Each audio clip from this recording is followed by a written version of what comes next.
is Danny Asaf, and I have the pleasure this year as serving as the president of the Canadian Club of Toronto, and delighted and honored to be your co-host today, along with our partners and our friends at the Empire Club of Canada, represented by my colleague and cohort, Gordon McIver, whom you'll hear from very shortly as well.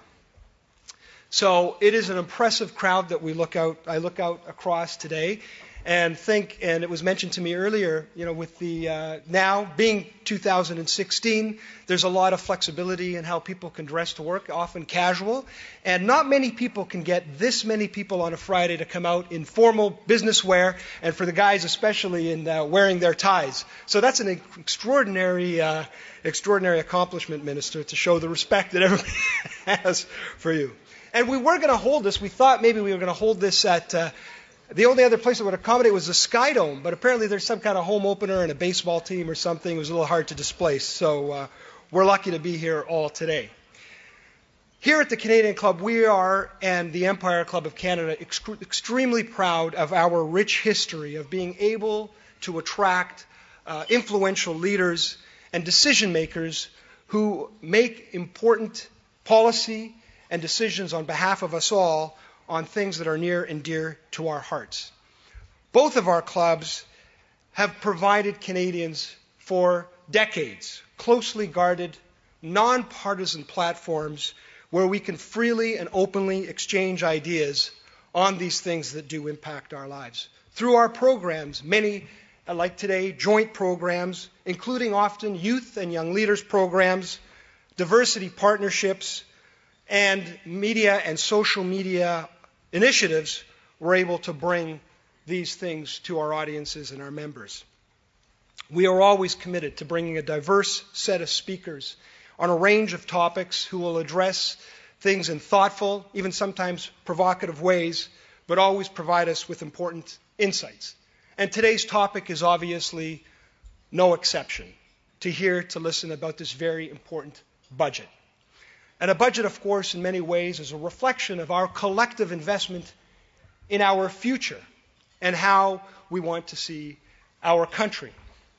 And periodically, whether you're a person, whether you're a company, or whether you're a country, you want to think about, and it's important, to renew an investment in yourself. And this government and our recent election offered that vision to Canadians. And the majority of Canadians chose that. And today we're going to hear from the Minister about this inaugural budget. But of course, the best investment plans and the best initiatives mean nothing without great people to implement them. And we'll get a chance to learn a little bit more about our dear guest speaker and his track record and the hands that our future is in. Before we get to that, I would like to take an opportunity to ask our esteemed honored guest, Minister Morneau, to draw a business card from our collection there, and the winner will receive, courtesy of Air Canada, a $250 airline voucher, and we're proud to say Air Canada is a sponsor of the Canadian Club for this 2015-2016 season. Lynn Chow, our Executive Director, will announce the winner. Our winner is Patrick DeRochi from Environmental Defense.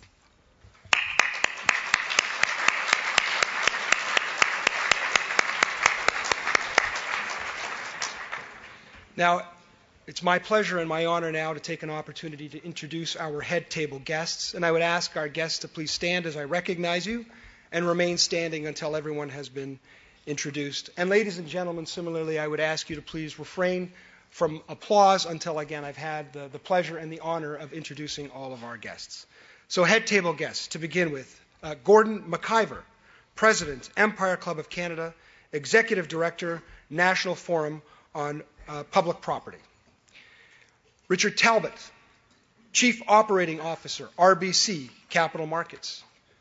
Jennifer Sloan, Immediate Past President, the Canadian Club my immediate predecessor, the Canadian Club of Toronto, and now Vice President, Public Policy Canada, MasterCard. Andrea Wood, immediate past President of the Empire Club of Canada, Senior Vice President, Legal Services, TELUS. Sean Weir, National Managing Partner and CEO, Borden Ladner Gervais, LLP. Michael Latimer, President and CEO, OMERS. Gillian Riley, Executive Vice President, Canadian Commercial Banking, Scotiabank. The Honourable Charles Sousa, Ontario's Minister of Finance. Howard Cohen, Senior Vice President, TD Business Banking. Mark Wiseman, President and CEO, CPP Investment Board. Darrell White, CEO and Group Head, BMO Capital Markets. Mohamed Al-Zaybak, President and CEO, Canadian Development and Marketing Corporation, co-founder and board member, Lifeline Syria. John Campion, past President, Empire Club of Canada, partner, Fasken Martineau. Helen Reeves, Vice President, Marketing and Communications, Morneau Chappelle. Nikki Holland, Director, Public Affairs, Carpenters District Council of Ontario, and of course, the Honourable Bill Morneau, Federal Finance Minister. Ladies and gentlemen, I present you your head table guests.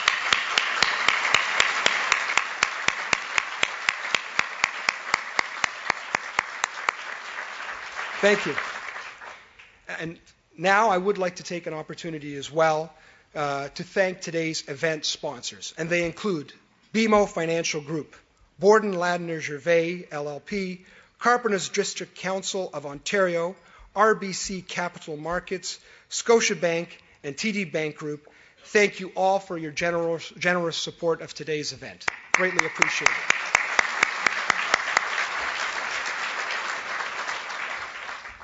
And before I formally introduce today's speaker, I want to let our live audience know you can join the conversation via Twitter. Yes, we have joined the modern age, and you can follow us at CDN, CLB, TO, and Empire_Club. Now, it's my pleasure to head to the main event and introduce our main speaker. Now, of course, every generation probably feels it lives in decisive times. Our generation feels no less. And as I mentioned earlier, this budget is something that we have all been anticipating and looking forward to hearing more specifically from our guest speaker. And again, without capable, experienced, and well-intentioned people, these plans mean nothing. And today, it is a pleasure to welcome and honor our new Finance Minister, Bill Morneau, and hear from him. On March 22nd, the Honourable Bill Morneau, who has called Parliament Hill his political home for the past 5 months, delivered, in fact, his first budget. And it's been the talk of the land ever since. The government, by its own account, has big plans to recapture hope and optimism by injecting billions into our economy and investing in our future. Over the next decade, there are plans that include things such as spending $120 billion on infrastructure. Prior to this role, he served in the business world as the executive chair of Canada's largest HR services organization, Morneau Chappelle. He was a pension investment advisor to the Ontario Minister of Finance for 2 years, beginning in 2012. And he was later appointed to the expert panel to recommend an Ontario pension plan supplement to the CPP, and he has demonstrated throughout his life and his career also a commitment to community and his intention to better our community. He is the past chair of St. Michael's Hospital, Covenant House, and as well the C.D. Howe Institute. He has also offered his expertise to educational institutions, including the Canadian Merit Scholarship Foundation, the Learning Partnership, and the Canadian INSEAD Foundation. He was also instrumental in founding a special school for Somali and Sudanese youth in an African refugee camp. Ladies and gentlemen, we are delighted. Again, we are honored that he has taken the time to join us today. And would you please join me in a warm welcome to our Federal Finance Minister, Mr. Bill Morneau.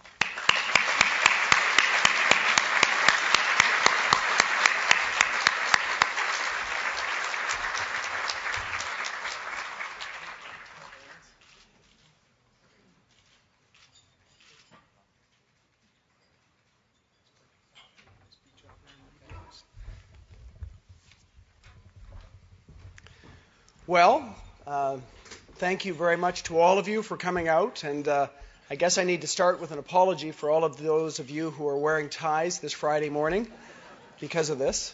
It's a pretty incredible room we have here this morning. It's vastly exceeded my expectations for 7 a.m. on a Friday morning. So thank you to all of you for coming out. And I guess I'd like to start by saying it's a great honor to be representing all of you here as Canada's Finance Minister. But as many of you know, I'm first and foremost the Member of Parliament for Toronto Centre. So for me, it feels particularly good to be addressing a hometown crowd this morning. As you may know, I've been traveling to many places far and wide, so it's nice to be here among so many friends. So sincere thanks for coming out so early in the morning. Before I begin this morning, I'd like to thank the Empire Club of Canada and the Canadian Club of Toronto for hosting this breakfast this morning. And I guess I'd like to thank Danny for that very kind introduction. I'd also like to acknowledge several of my colleagues who are here with me this morning. We have Majid Johri, Francesco Sorbera, Rob Oliphant, Nathaniel Erskine-Smith, Salma Zahid, and Marco Mendocino. We have been very successful as the Liberal Party in having a large number of Toronto members of Parliament, and I'm delighted so many of you could come out to join us this morning. I'd also like to thank my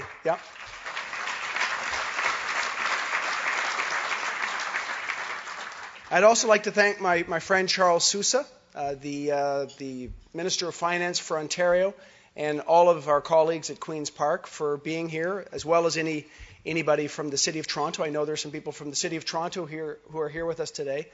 I can say that their ongoing collaboration and support is hugely appreciated and a very important issue for us as we try to make a real difference for Canadians. I want to reiterate how important it is for us as a federal government to be a reliable partner with the province and with the city to be of service to people in the City of Toronto.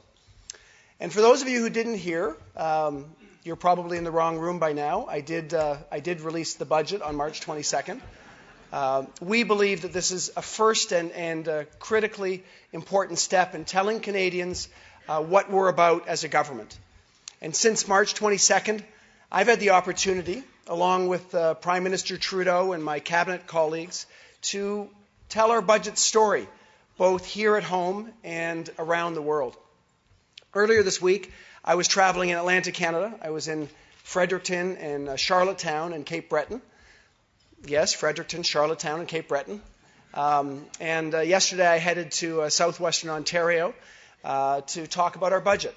Before that, I was in Ottawa and Montreal and in the South Shore of Montreal.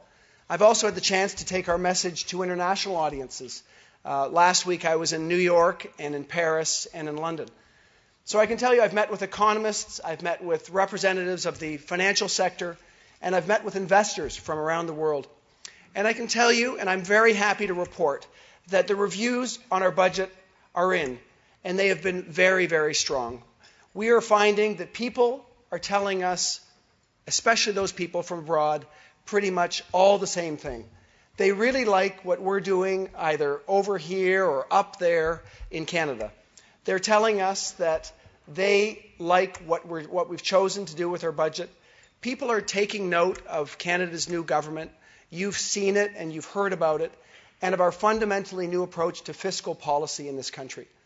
I can tell you from Wall Street to the IMF to the OECD and the G20, and even to the little rural village I visited last week in Saint-Valentin in Quebec's Eastern Township, people really do believe that we're on to something.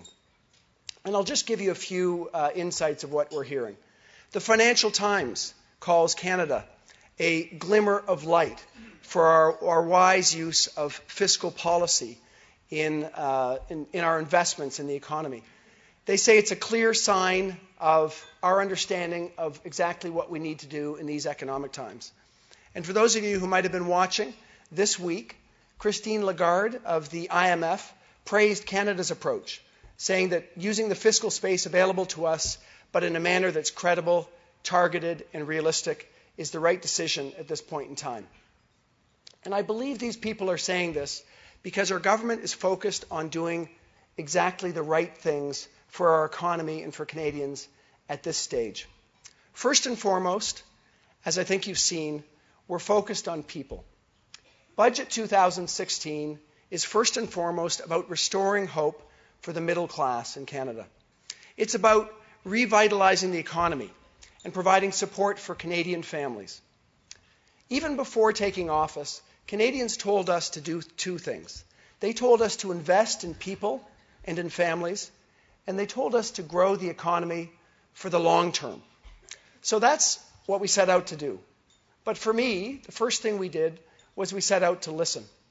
In January, I crisscrossed the country, speaking to as many people as possible across the country about how we could work together to grow our economy.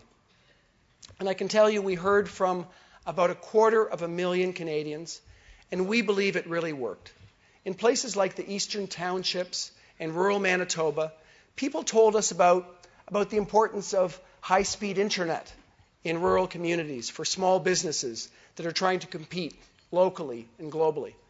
From Dalhousie University, where we held a town hall for students, to the University of Calgary, students told us about their struggles with debt and the opportunities. They're concerned about their opportunities after their graduation. So we addressed much of what we heard in those consultations in our budget. Solutions to many of these problems are now part of our government's plan. We like to think that we heard Canadians and we followed through with this, our first budget. But more broadly, in all parts of the country, Canadians talk to us with passion about their livelihoods and their concerns for their communities. Most of all, they talked about their kids, and they talked about the future that they hope to provide for them. Dans les quatre coins du pays, les Canadiens parlent avec passion de leur travail, des communautés où ils vivent. Mais surtout, ils nous ont parlé de leurs enfants et de l'avenir qu'ils espèrent pouvoir leur offrir. Ils nous ont dit qu'ils avaient de la difficulté à prendre les dessous, que ça coûte cher d'élever les enfants et prendre soin de parents vieillissants. Ils veulent que leurs enfants puissent aspirer à un avenir meilleur. Nous savons que les gens travaillent fort. En retour, ils s'attendent à ce que le gouvernement travaille fort pour eux et ce que l'économie leur offre des possibilités. At the core of our plan is the notion that when you have an economy that works for the middle class, you have a country that works for everyone. So that's why in December, at our very first opportunity, we cut taxes for nearly 9 million Canadians. With our budget, you will have seen that we took even bigger steps to put more money directly back in the pockets of families with children through the new Canada Child Benefit. It's a plan to help families more than any other social program since the introduction of universal health care. It will give 9 out of 10 families with children more money every month to spend on everything from school supplies for their children or healthier food for their families. So we believe that by targeting our actions to those who need it most, we not only strengthen the middle class in our country, but we know with this new benefit that we're going to lift hundreds of thousands of Canadian children out of poverty. And for us, we believe that that's real change for Canada. But in addition to providing direct help to families, we need to make strategic investments in order to grow the economy for the long term. And we know that we need to better position Canada for the global economy of tomorrow. And that's why we have to look at all of the investments we make today in the context of how they'll help us to build Canada's future.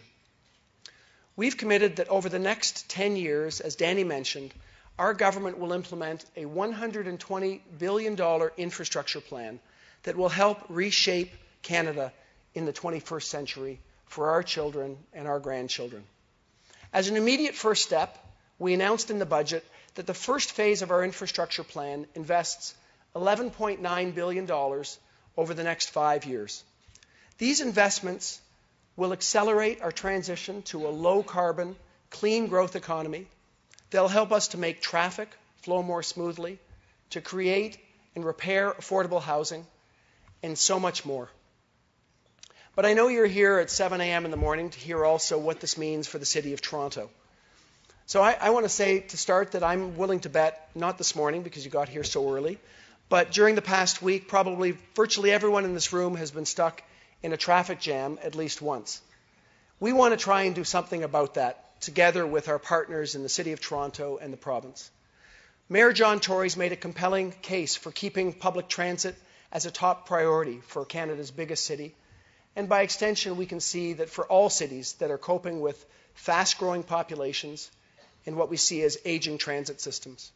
So to start, Toronto will be eligible for a portion of the $3.4 billion Public Transit Infrastructure Fund, and $1.49 billion of that will be invested right here in Ontario.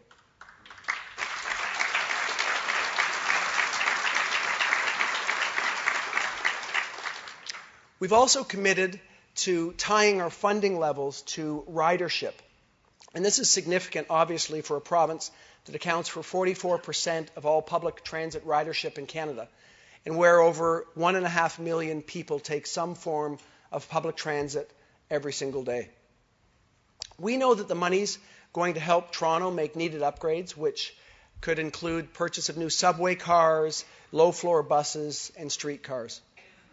But we're also taking a first step on a new high-frequency rail service linking Windsor and Quebec City.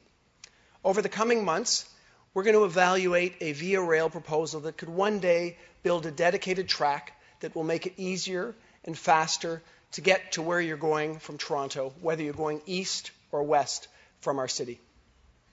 And Toronto will remain eligible for a share of the annual $3 billion for infrastructure projects that have been committed through the gas tax fund and the incremental GST rebate for municipalities. So by now you know that people and infrastructure are at the heart of the plan that we've put forward to Canadians. But perhaps the greatest untold story of our budget 2016 is that it takes a huge leap in positioning Canada in the global economy of tomorrow, an area where Ontario is leading the way in many respects. In my budget speech in the House of Commons, I use the example of Waterloo as a model that Canada can and must build on. Yesterday, I was in Kitchener-Waterloo to meet with Communitech. Many of you will know Communitech. It's an industry-led innovation center that's dedicated to fostering and supporting tech communities in the Kitchener-Waterloo region. The ideas generated from there will inform future investments and programs that support startups, small and medium-sized enterprises, and in particular, women in technology. Even closer to home, we have another center doing similar work, the Ryerson Digital Media Zone, or the DMZ, which is another shining example of a successful incubator working to support entrepreneurs in our city. The leaders of these organizations can see what's coming in the future economy. And they know, as we know, that making Canada more innovative will truly require all hands on deck. Communitech and the Ryerson DMZ have tapped into a basic truth that we need to face in our country. We all need to be better partners with each other across sectors and disciplines so that together we can build a stronger economy for today and for tomorrow. And we believe that our budget 2016, we told Canadians that the federal government is ready to do its part in that partnership. In the next year, we're going to define a bold new innovation agenda that will position Canada as a center for global innovation. We want to be at the leading edge of the changes happening in the global economy, not just because it's good for tomorrow, but because it's good for today, for people living here and working here. To get things started, our budget 2016 really covers the waterfront in support of post-secondary education and institutions. We've targeted students as well as the places where they study. One of the important measures we put in our budget is it will increase Canada's student grant amounts by 50% for students from low and middle income families and for part-time students. And we committed to investing $2 billion over 3 years for a new post-secondary institutions strategic investment fund to modernize on-campus research, commercialization, and training facilities. We've also committed to investing an additional $95 million in discovery research through the granting councils, the highest amount of new annual funding for discovery research in more than a decade in this country. Finally, we'll take a page from Communitech and Mars here in Toronto and Ryerson DMZ by working with stakeholders to identify and build on regional strengths in our country. And we've committed to providing $800 million to support innovation networks and clusters across our country. We believe this is a good start on a new agenda. We know that we need fresher, broader, and more collaborative efforts to embrace the innovation opportunities that change brings. And we know that working together is the Canadian way. The public sector needs to work together with the private sector to help to create the conditions for success for all. So I know that many of you know this and that your organizations are already actively engaged and involved in the research and development space. But I'll say here that we need to do more. Business investment in research and development is absolutely paramount to our success. And I'm calling on you, as well as business leaders from across the country, to work with us as we take on this challenge. With your help, we know that we can put Canadian-made ideas, products, and solutions in the storefront of the new global economy. We're confident that this approach will bring around economic growth now and for the years to come. But a big part of our budget is we know that this will all be for naught if all Canadians, and if especially those Canadians in the middle class, don't benefit from our shared success as a nation. After all, how we treat our most vulnerable people in our society is really a measure of what kind of society we choose to be.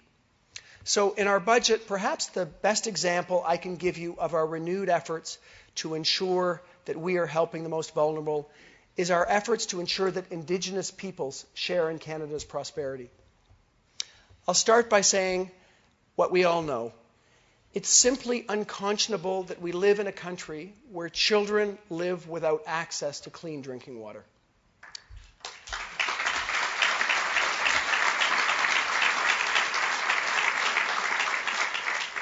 So in addition to very significant investments in education, both on and off reserve, we're going to take important steps to put an end, finally, to boil water advisories on reserves by investing nearly $2 billion in water and wastewater infrastructure.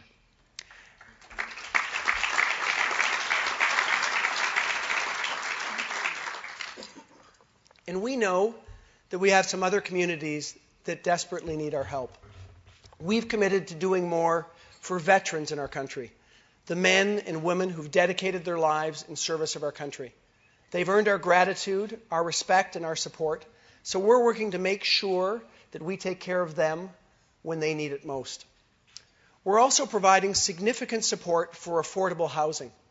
This is an issue of critical importance in my riding of Toronto Centre, but really across the GTA. I can tell you that when I was chair at St. Michael's Hospital, I was continually struck by the link between proper housing and health outcomes. Doctors would tell me point blank that the road to healthier communities, especially for our most challenged citizens, would always be through affordable housing. And I can tell you that that made a real impact on me. Some numbers are probably helpful in this situation for all of us to understand. Right now in Toronto, about 265,000 people live in social housing of some kind, including shelters. And you may not know it, but there are nearly 95,000 people on a waiting list for affordable housing in our city. So that's equal to the population of Belleville. So the number, unfortunately, is rapidly rising, and it's rapidly rising especially amongst seniors in our city. And so you understand, the average family is waiting up to 4 years to access affordable housing. And of course, that's an average, so in many cases, it's actually much longer. Well, in our budget, in Budget 2016, we've committed to investing $2.3 billion over 2 years in support of affordable housing. This includes doubling our support for the Investment in Affordable Housing Initiative with an additional funding of about $504 million over the next 2 years. The funding will help to support low-income families as well as the construction of new affordable housing units, and we'll also be renovating and repairing existing units across the country. We're also providing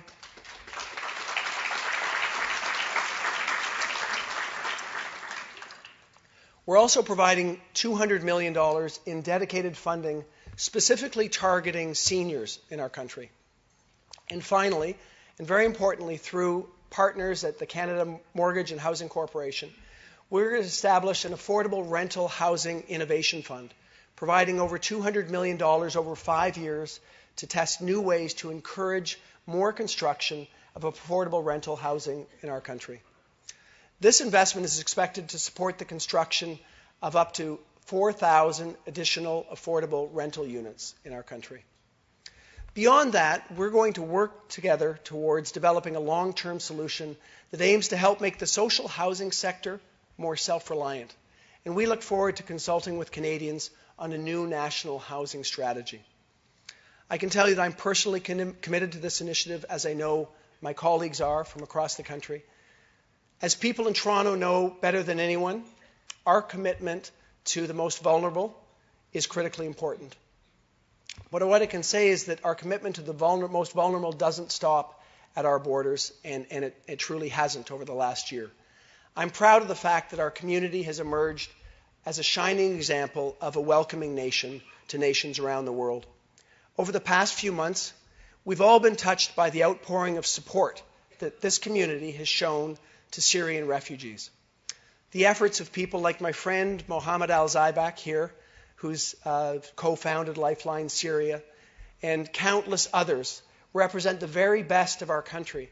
And I want to thank so many people in this room for all that you've done in this area.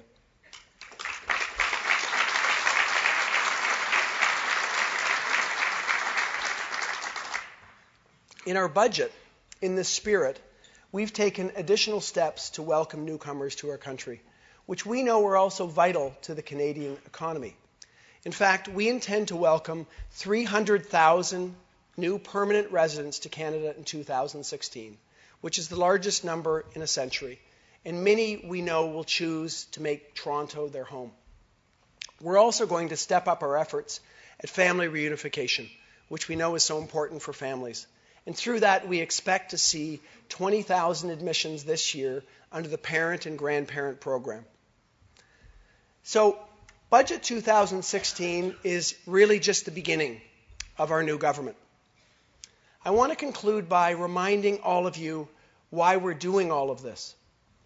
When I was in London, in Paris, in New York over the last week, and when I had the opportunity to represent Canada at the G20 meetings in Turkey and Shanghai, I realized that the global consensus is almost exactly what Canadians are telling us right here at home.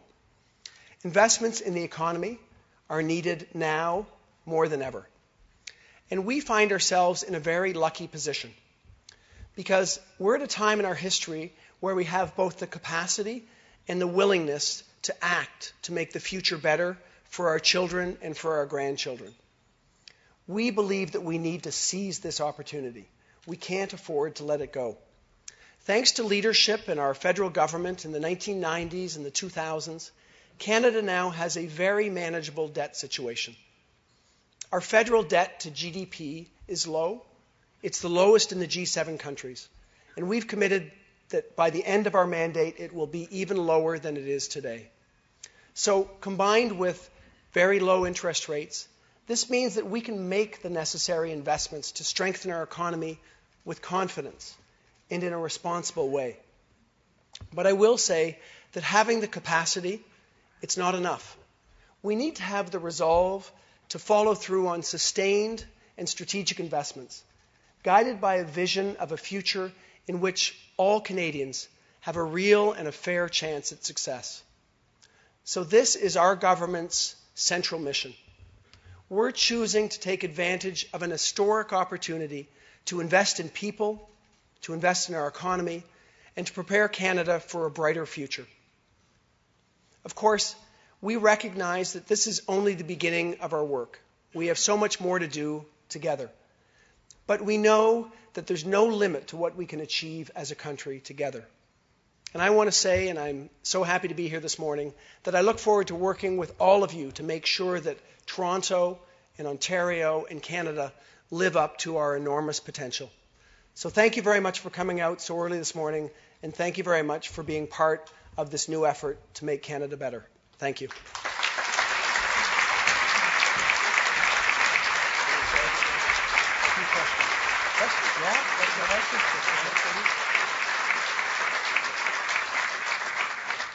Well, thank you, Minister, and thank you for taking, again, the time to elaborate on some of the important initiatives: transportation, education, innovation, housing. But before we let you and everybody else enjoy breakfast, as they say, you gotta earn your keep. So we got a few questions for you that we prearranged, and thank you for indulging us in answering them and elaborating a little more on some of the themes you've addressed. So the first question is to please expand on the rationale for going into deficit. That is something, obviously, that is at the top of everybody's mind. And what ultimately, is the government trying to achieve by taking on these deficits in these times, and running deficits in the context of what you've proposed?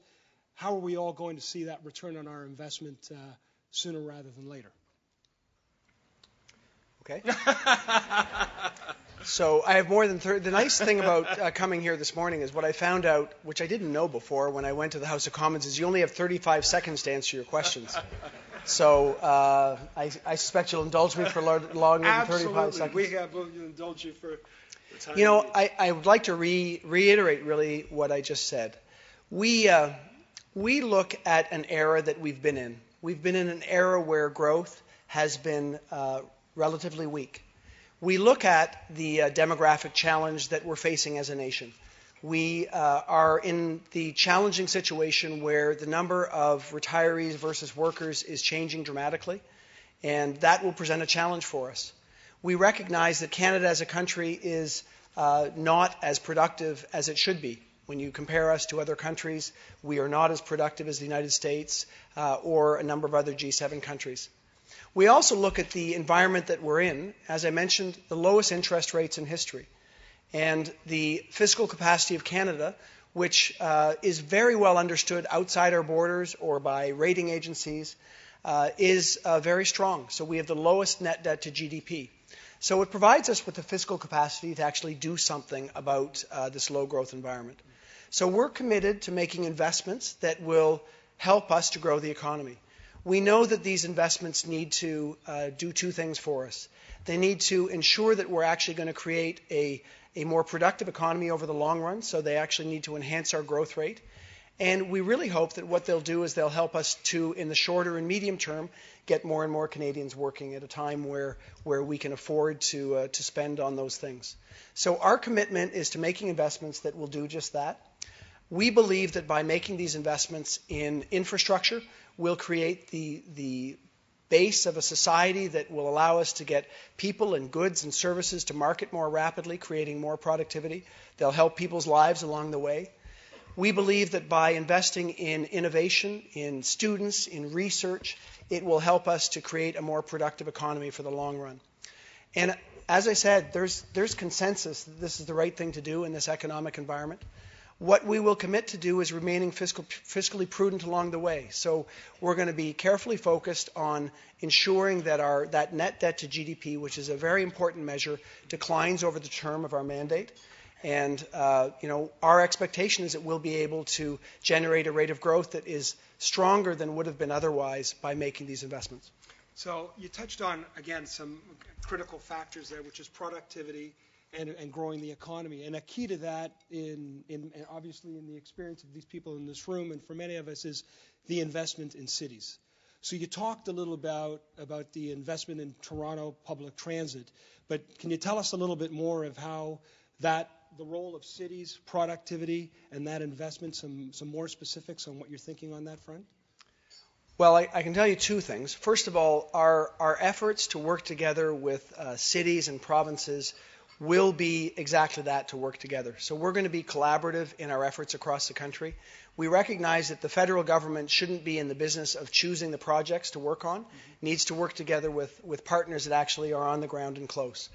But the goal is to ensure that the places where Canadians choose to live are increasingly more and more productive. We recognize in a city like Toronto that the investments in public transit, as an example, have not kept up with the pace of population. So we're stepping forward to say that investment is required and it needs to be collaborative. And then we're going to work together to make sure that we have not just a federal investment, but it's a federal investment combined with provincial investments, combined with city, municipality investments, and hopefully combined with investments of institutional investors, so we can find a way to amplify our investments over the course of time. So that's our goal. And that is the base from which we want to create a more productive society. So as a foundation, people need to be able to get to work on time. As a foundation, we need to have enough affordable housing so people who are working in these cities have the capacity to find a place to live. From there, we do need to think about what is the way that we build more productive environments. So we identified Waterloo for a reason. So the nexus of the University of Waterloo and the University of Wilfrid Laurier, Waterloo with its co-op program, together with research institutes like the Perimeter Institute doing basic science, together with really great firms that have built there and helped to create really great jobs, firms like BlackBerry and OpenText. These firms have really made a real difference there. So we want to, on purpose, go out and try and find a way to encourage that to happen across the country in a way that may have happened organically in Waterloo, but we want to make sure that we have the opportunity to do this in other parts of the country using federal activity to stimulate that opportunity around the country. And we think that's going to help Canadians to have the kind of exciting and innovative jobs in the future that we know will be important if we want to be a country that is at the leading edge of technological change. Now, we've got some great institutions here that maybe could partner with you. So if we can help facilitate any of that this morning, let us know. And again, just to elaborate a little more on this, as you've kind of taken us through your remarks from broad to more specific, and you talk about housing. And there does seem to be an emphasis on this basic building block of the family here in your budget and in the overall vision of the government. So what is it that brought you to that sort of mindset and that framework when you're looking ahead to this budget and the future? Well, we believe that as we went around Canada in our campaign, that we had Canadians on side with us in recognizing that we have to have a society that as we get more wealthy collectively, that we ensure that goes to all parts of our society. So if we look at what's happened over the last generation, we have had a situation where as society's gotten wealthier, it hasn't gone to all cohorts of society. So we've focused on middle-class Canadians that have not seen the same income growth over the last generation as other parts of society, and said, how can we help out? So changing tax rates for the middle class was focused on that. Rethinking our Canada Child Benefit so that, to put it bluntly, someone like myself, I was getting a universal child benefit for my children that were under 18. And in my estimation, I'm probably not a good target for that child benefit. So we rethought that child benefit so that we could take the money that we were spending and spend it on Canadians that really needed it. So Canadians that were earning less income and that had more of a challenge. So that's what we've done. And looking at things like housing in our country is just a recognition that the housing stock for affordable housing in our cities have not kept up. Mm-hmm. Not only has the renovation and the rebuilding of those structures not kept up, but the new affordable housing is just not there. The statistics that I just mentioned in my speech, the 95,000 people on a waiting list in Toronto, I don't know if there's anyone in this room that thinks that's good enough, but I don't think that's good enough. We have people and they're really across our city who are struggling to find places to live. So we think that finding ways to encourage people to build more affordable housing, finding ways to ensure that the affordable housing we have is acceptable for people to live in, is an important building block, because People are not going to be effective, productive members of our economy if they don't have a place to live and if they can't get to work. So these are the starting points.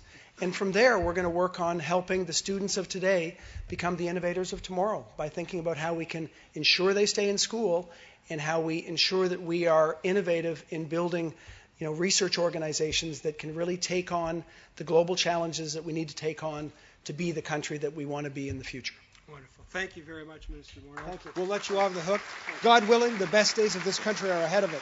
Now I'd like to ask Gordon McIver to come up to thank you and adjourn. And of course, we need one more picture. Do people still get to have breakfast? They do get to have breakfast, absolutely. It's going to be better than ever. So let's take one last photograph together here. Okay. That's it. Just wonderful. That's great. Great. Great. Okay, Thank thanks. you very much. That's great. Thank you. Let me take this. Get this out of Merci, here. Danny. Et un grand merci surtout à Monsieur le ministre pour ce très beau discours ce matin. Je pense que le premier budget d'un nouveau gouvernement est particulièrement important parce que ça établit non seulement le rythme de travail et le programme de travail, mais aussi le ton que ce nouveau gouvernement va adopter avec les Canadiens. Alors, Monsieur le ministre, on va tous suivre votre progrès avec énormément d'intérêt. Minister, it's a rare occasion, like Danny mentioned, to have this many hundreds of people gathered so enthusiastically this early in the morning to hear any speaker. And it's a tribute to you and the message that you bring to this room that it's so full today. Canadians, we would agree, as well, have reacted really favorably to this first budget, with its commitment to increase investment in innovation and technology, the new emphasis on clean energy initiatives and a reduced carbon footprint, a realization that large infrastructure projects in areas like transit, water, waste management, and housing are fundamentally important to the well-being of our economy, and a recognition, and I was particularly so pleased to see this, that we must finally take seriously the many issues associated with living conditions in Aboriginal communities. Now, some of these issues are not always considered to be politically sexy, but most Canadians understand that they're extremely important, and that's why we believe they've lauded this budget's unwavering commitment to ensuring that these areas are tended to, and that gives us a strong base for future growth. Minister, I think you probably are quite aware that these are two really old clubs. I think they might, in fact, be among the oldest clubs in the country. They've both existed for well over a century, and throughout the years have served an important role in Canada's national dialogue. The Canadian Club states, for example, on its homepage that before instantaneous news coverage, Prime Ministers used the club to reach out to Canadians, particularly in times of crises like war, for example. Our records at the Empire Club show exactly the same thing, and we even actually recently discovered that in times of old, all new members of Parliament were given copies of all the speeches from our club to help orientate them in the new job and help them deal with the myriad of issues that they'd be called on to deal with in their day-to-day activities.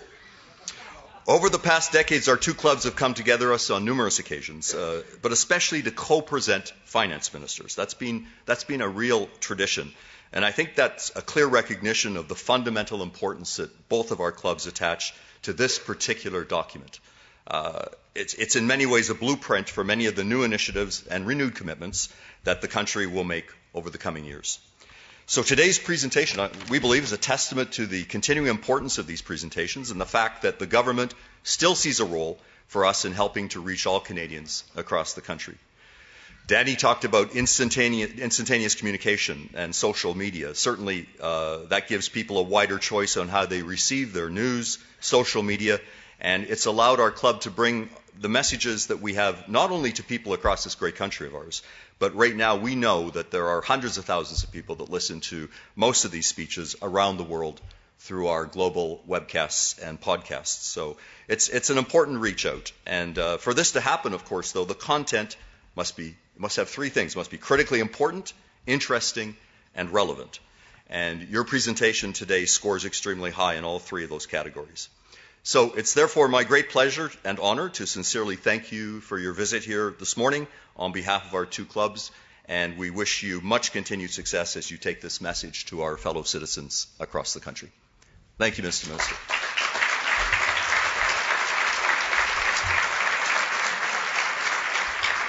Now, it is unusual to do the toast at the end of a speech, but we're about to begin breakfast now. So, ladies and gentlemen, would you please join me and raise your glass and perhaps even stand for 5 seconds? And could we have a toast to our great country, to Canada?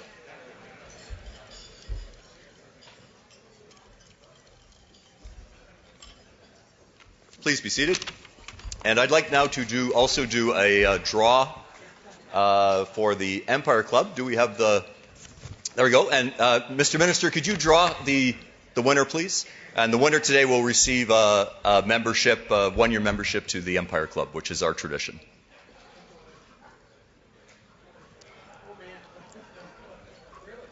Do you want to announce it, Mr. Minister?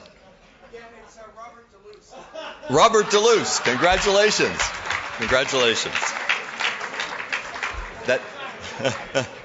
That name, I think, rings a bell with all of us.